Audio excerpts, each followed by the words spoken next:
Marcus Rodriguez had always been proud of his small urban farm, a verdant sanctuary he cultivated with passion and dedication in the suburban landscape of Oak Ridge Estates. At 42, he was a former environmental scientist who had traded his laboratory for a half-acre of potential. 6 years ago, after a devastating layoff from a research institute, Marcus had transformed what was once a perfectly manicured lawn into a thriving ecosystem of sustainable agriculture. The neighborhood had changed dramatically since he first moved in. What was once a typical suburban development had become a battleground between traditional homeowners and those seeking more environmentally conscious lifestyles. Marcus represented the latter, a beacon of hope for sustainable living, much to the chagrin of the more conservative residents. His urban farm was a masterpiece of ecological design. Raised beds overflow with a rainbow of heirloom vegetables: deep purple Cherokee tomatoes, bright yellow squash, emerald green kale, and rows of vibrant peppers. Vertical gardens climbed carefully constructed trellises, while a complex composting system turned kitchen scraps and yard waste into rich, dark soil. Bee houses buzzed with activity, and a small chicken coop housed 6 heritage breed hens that provided fresh eggs and natural pest control. The Oak Ridge Estates Homeowners Association had a long-standing reputation for micromanagement. Their bylaws were a labyrinth of regulations that seemed designed to crush any hint of individuality. Pristine lawns, uniform paint colors, and absolute conformity were their gospel. Marcus had been fighting their restrictive rules since day one, each letter from the HOA a new challenge to his vision of sustainable urban living. His neighbors were divided. Some viewed him as an eco-warrior, others as a nuisance. Old Mr. Jenkins next door would nod approvingly at the farm's productivity, while the Smiths across the street constantly complained about property values and unsightly agricultural practices. But Marcus remained undeterred. Each carefully tended plant was an act of resistance, each harvest a small victory against suburban monotony. Little did he know that Sarah Thompson, the self-appointed HOA inspector known to locals as Karen, was about to make an unexpected appearance that would change everything. With her designer sunglasses and clipboard of doom, she represented everything Marcus had been fighting against. A bureaucratic mindset that valued appearance over substance, conformity over creativity. The morning was perfect, golden sunlight filtering through a light mist, dew sparkling on the leaves of carefully cultivated plants. Marcus moved between the rows, checking on a new experimental variety of drought-resistant tomatoes. His hands, calloused from years of scientific research and farming, gently touched the leaves, checking for signs of disease or stress. He had no idea that at that very moment, Sarah Thompson was pulling her immaculate white Mercedes into the neighborhood, her perfectly manicured fingers gripping the steering wheel with purpose. The HOA complaint file about Marcus's farm was open on the passenger seat, a thick folder of accumulated grievances just waiting to be addressed. The moment Sarah Thompson stepped onto Marcus's property, the entire ecosystem seemed to bristle with tension. Her white Mercedes was still running, idling at the edge of the driveway, its engine a low, threatening hum that cut through the morning's peaceful ambience. Every careful planting, every meticulously arranged raised bed now became a potential target for her scrutiny. Marcus had been expecting this confrontation for weeks. The latest HOA newsletter had been particularly pointed with thinly veiled references to non-conforming landscape modifications and agricultural activities unsuitable for residential zones. He kept copies of every correspondence, knowing that Sarah and the HOA board would eventually make their move. As she approached, Marcus noticed the thickness of her folder, a ream of papers that suggested months, perhaps years, of accumulated complaints. Her high heels, clearly not designed for anything resembling actual agricultural terrain, sank into the carefully maintained pathways between his vegetable beds. Each step was a micro-assault on his carefully cultivated space. "Mr. Rodriguez," Sarah announced, her voice a sharp instrument of bureaucratic precision, "I'm here to conduct an official HOA property inspection." She didn't wait for a response, instead pushing her designer sunglasses onto the top of her head. Her makeup was immaculate, foundation perfectly applied, eyeshadow meticulously blended, a stark contrast to Marcus's dirt-streaked work pants and well-worn gardening shirt. The chickens in their carefully constructed coop began to cluck nervously. His heritage breed hens, a mix of Americanas and silver lace Wyandottes, seemed to sense the intrusion. Marcus watched as Sarah's gaze swept across the urban farm, her lips pursing with each passing moment. "This," she said, gesturing broadly, "is completely unacceptable." Her designer pumps were now caked with rich, dark soil from Marcus's carefully maintained compost beds. A trellis of climbing beams trembled as she brushed past it, several delicate tendrils breaking under her careless movement. Marcus took a deep breath. He prepared for this moment. Every plant, every installation had been carefully researched and, where possible, cross-referenced with local ordinances. He knew his rights, and he knew the farm was more than just a personal project. It was a statement about sustainable urban living. "I'd appreciate it if you'd be careful," he said calmly, watching as she stepped on a young squash seedling. "Those are experimental drought-resistant varieties I've been developing." Sarah barely acknowledged his words. Her clipboard was already filling with notes, each stroke of her pen feeling like a tiny dagger to Marcus's carefully cultivated dream. She moved with the confidence of someone who believed she had absolute authority, completely unaware that her every step was being mentally cataloged, every action potentially preparing for the confrontation to come. The morning sun continued to rise, casting long shadows across the urban farm. Birds continued their morning song, seemingly oblivious to the human drama unfolding among the vegetables. But Marcus knew this was more than just a routine inspection. This was a battle, and Sarah Thompson had just declared war on his little patch of agricultural resistance. Sarah's clipboard became a weapon of bureaucratic destruction as she methodically documented every perceived violation. "Excessive vegetation coverage," she muttered, marking down notes with sharp, aggressive strokes. "Non-standard landscape configuration. Potential habitat disruption." Each phrase was delivered like a judicial sentence, her tone dripping with condescension. Marcus had heard these arguments before, but something about today felt different. The way Sarah moved through his carefully cultivated space suggested a deeper agenda. He noticed her eyes lingering on the solar panels that powered his irrigation system, the rainwater collection tanks cleverly disguised behind trellises, the intricate ecosystem he spent years developing. "Do you have any idea how many violations you're currently accruing?" Sarah continued, her voice rising with each step. She pointed to a section of native wildflowers that bordered the vegetable beds. "These are not approved landscaping elements. The HOA regulations clearly state that ornamental gardens must consist of specific approved species." The wildflowers were more than just decoration to Marcus. They were a carefully planned ecosystem support system, attracting pollinators, preventing soil erosion, creating a natural pest management strategy. Each plant had been chosen with scientific precision, a testament to his years of environmental research. His chickens watched the confrontation with what seemed like knowing eyes. The heritage breed hens, normally docile, began to rustle and cluck more aggressively, sensing the tension. Marcus knew they were more than just egg producers. They were an integral part of his sustainable agriculture model, turning kitchen scraps into rich compost, controlling pest populations naturally. Sarah's clipboard now bristled with sticky notes, each one a potential citation. "The vertical gardening structures are not compliant with community aesthetic standards," she declared, pointing to the carefully constructed trellises that maximize growing space. "These look more like industrial installations than residential landscaping." What she didn't understand, what none of the HOA seemed to grasp, was that Marcus' urban farm was a carefully engineered solution to multiple environmental challenges. Each square foot was a carefully planned ecosystem, a miniature laboratory of sustainable agriculture. The vertical gardens weren't just about maximizing space, they were about demonstrating how urban environments could become productive, sustainable spaces. "These tomato varieties," Sarah continued, picking up a branch of heirloom Cherokee purples and letting it drop carelessly, "are not standard commercial cultivars. Are you even permitted to grow these?" Marcus felt his patience wearing thin. He had documentation for everything: permits, agricultural research notes, local ordinance compliance reports. But Sarah wasn't interested in documentation. She was interested in control and maintaining a vision of suburban landscape that was as sterile as it was unproductive. The morning sun climbed higher, casting long shadows across the urban farm. Bees continued their work, seemingly oblivious to the human drama unfolding. A monarch butterfly drifted between the wildflowers, a silent testament to the ecosystem Marcus had created, ecosystem that Sarah was systematically attempting to dismember with her clipboard and designer heels. "You're violating multiple HOA regulations," Sarah declared imperiously, her voice reaching a crescendo of bureaucratic righteousness. "This farm is potentially lowering neighborhood property values, creating unauthorized agricultural installations, and disrupting community aesthetic standards." Marcus knew the real battle was just beginning. Sarah might have her clipboard and her HOA regulations, but he had something far more powerful: scientific knowledge, environmental passion, and a deep commitment to sustainable urban living. Marcus had spent years preparing for moments like these. His background in environmental science was more than just an academic credential. It was a strategic arsenal against bureaucratic narrow-mindedness.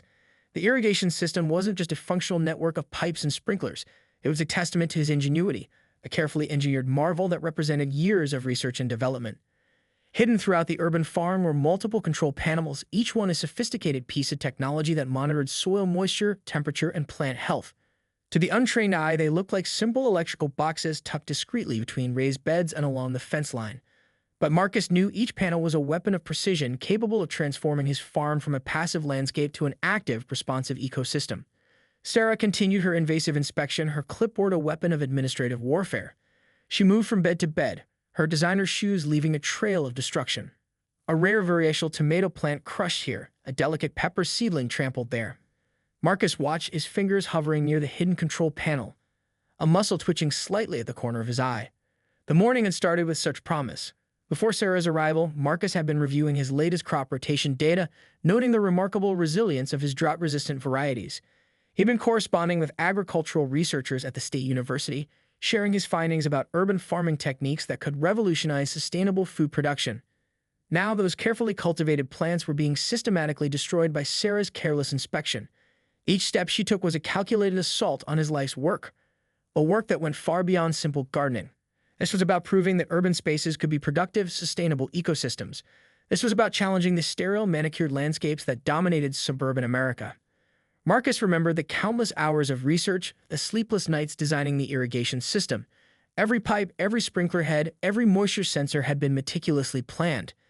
The system could respond to microchanges in environmental conditions, adjusting water flow with scientific precision. It was more than just an irrigation system. It was a living, breathing technological marvel.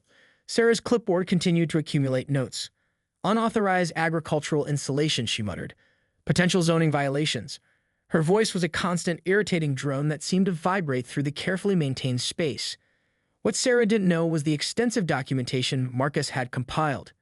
Permits from the city, letters of support from environmental organizations, research papers detailing the sustainability of his urban farm. He was prepared for this confrontation on every level, scientific, legal, and now technologically. His fingers inched closer to the control panel. Years of dealing with HOA harassment had prepared him for this moment. The irrigation system was more than just a method of watering plants. It was a potential instrument of karmic justice. The heritage breed chickens seemed to sense something was about to happen. They moved restlessly in their coop, their occasional clucks almost sounding like anticipatory chuckles. The bees continued their work, seemingly oblivious to human drama unfolding. Marcus took a deep breath. Years of scientific training, of patient observation, of carefully measured responses, all of it had led to this moment. Sarah continued her destructive path through his urban farm, completely unaware that with a single press of a button, everything was about to change. Time seemed to slow down the moment Marcus's finger pressed the hidden control panel. The irrigation system, a marvel of engineering he'd spent years perfecting, roared to life with calculated precision. It wasn't just a random spray of water, but a carefully orchestrated hydraulic symphony designed to cover every square inch of his urban farm. Multiple sprinkler heads emerged from seemingly innocuous locations. They had been meticulously positioned during installation, disguised among trellises, nestled between raised beds, and hidden behind carefully cultivated plants. Each sprinkler was a precision instrument capable of targeted distribution or full coverage saturation. Sarah Thompson had no time to react. The first wave of water hit her from multiple angles simultaneously, a 360-degree assault that was both scientifically impressive and poetically just. Her designer white outfit, which had begun the morning as a pristine statement of bureaucratic authority, instantly transformed into a canvas of wet defeat. Her carefully applied makeup began to run, mascara trailing down her cheeks like dark rivers of regret. The clipboard, her primary weapon of administrative warfare, disintegrated in her hands, papers turning into a pulpy mess that fell to the ground. Her perfectly coiffed blonde hair, once a helmet of suburban superiority, now hung in limp, defeated strands around her face. The sprinklers continued their performance, each jet of water calibrated to maximum effect. Marcus had designed this system to mimic natural rainfall patterns, some sprinklers providing a gentle mist, others delivering a more forceful stream. It was a testament to his scientific background, a living demonstration of hydrological principles. Sarah's designer pumps, which had earlier crushed delicate seedlings, now squelched with each futile attempt to escape the watery onslaught. Her designer sunglasses, perched atop her head, slid off and landed in a mud puddle with a satisfying plop. The immaculate Mercedes, still running at the edge of the driveway, seemed to watch its owner's humiliation with mechanical indifference. The heritage breed chickens clucked what could only be described as chicken laughter. Bees continued their work, seemingly amused by the human drama. Even the plants appeared to stand a little straighter, as if celebrating their defense. Marcus watched with a mixture of scientific detachment and profound satisfaction. This wasn't just revenge, it was a demonstration. Every droplet of water was a data point, every spray a lesson in the complexity of urban ecosystems. Sarah had come to destroy, to categorize, to reduce his life's work to a series of bureaucratic checkboxes. Instead, she was getting an impromptu lesson in the power of carefully designed systems. The irrigation continued for precisely 2 minutes and 17 seconds, the duration Marcus had calculated to maximize the soaking effect while conserving water. It was, in its own way, a perfect scientific experiment. Hypothesis: could a meticulously designed irrigation system neutralize bureaucratic harassment? Conclusion: affirmative. As the last droplets fell, Sarah stood transformed. Her white outfit now a transparent mess, her clipboard destroyed, her professional demeanor completely obliterated. She looked less like an HOA inspector and more like a bedraggled cat that had been thrown into a swimming pool.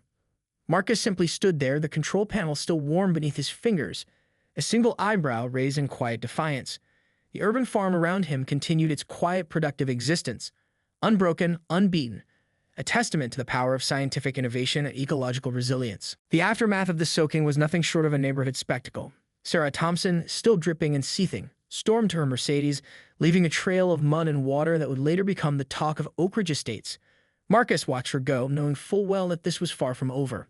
Within hours, the first official correspondence arrived, a certified letter from the HOA, its letterhead crisp and official, demanded an immediate explanation for willful destruction of an HOA representative and unauthorized water discharge. Marcus read the letter with a calm that surprised even himself, each paragraph a testament to the HOA's bureaucratic fury. But Marcus was prepared. His filing cabinet was a fortress of documentation. Every permit, every research document, every correspondence carefully organized. Years of scientific training had taught him the importance of meticulous record-keeping. He began assembling his defense, knowing that this was more than just a personal dispute. It was a battle for urban agricultural rights. The neighborhood began to take sides. Old Mr. Jenkins from next door stopped by, bringing with him a thermos of coffee and a knowing smile. "About time someone stood up to them," he muttered, referencing years of HOA overreach. The Smiths across the street, perpetual complainers, began making phone calls, though whether in support or opposition was yet to be determined. Social media became a battleground. A video of Sarah's soaking had mysteriously found its way online, captured by a neighbor's security camera. It went viral within hours. A perfect encapsulation of bureaucratic overreach meeting scientific precision. Memes began to circulate with captions like "HOA Karen gets watered and urban farm fights back." Marcus's phone began to ring. Local environmental groups, urban farming advocates, and even a few investigative journalists wanted to hear his story. Each call was an opportunity to discuss the larger issues at play: the importance of sustainable urban agriculture, the restrictive nature of HOA regulations, the need for more flexible urban land use. The HOA board called an emergency meeting. Marcus was summoned to appear, the letter of invitation reading like a legal summons. He knew the drill. These meetings were typically kangaroo courts, designed to rubber-stamp predetermined decisions. But this time would be different. He prepared his documentation with the same precision he applied to his urban farm. Permits from the city planning department, letters of support from environmental researchers, detailed studies showing the ecological benefits of his agricultural approach, water usage reports demonstrating his system's efficiency. Each document was a weapon, carefully chosen and meticulously prepared. Sarah Thompson's complaint began to unravel under scrutiny. Her unauthorized entry onto his property, the damage she had caused to his carefully cultivated plants, the potential legal implications of her invasive inspection. What had begun as a simple HOA complaint was transforming into a much larger issue. Neighbors began to share their own stories of HOA harassment, complaints about flower garden restrictions, battles over solar panel installations. Marcus's stand was becoming a rallying point for a community long silenced by bureaucratic overreach. The hearing was scheduled for the following week. Marcus knew it would be more than just a discussion about his urban farm. It would be a referendum on community values, on the right to sustainable living, on the very nature of urban space. As he walked through his farm, checking on the plants that had survived Sarah's invasion, Marcus allowed himself a small smile. The chickens clucked softly, the bees hummed, and the plants continued their quiet, productive existence. Whatever happened next, he was ready. In the weeks that followed, Marcus became something of a local hero. Neighbors who had long suffered under Sarah's tyrannical HOA management began to speak up. A community meeting was called, and Marcus's passionate defense of his urban farm and his rights turned the tide. The HOA's bylaws were reviewed, Sarah was removed from her inspector position, and Marcus' urban farm became a celebrated part of the neighborhood's character. Epilogue: sometimes standing up to bullies means knowing exactly when to turn on the sprinklers, both literally and metaphorically.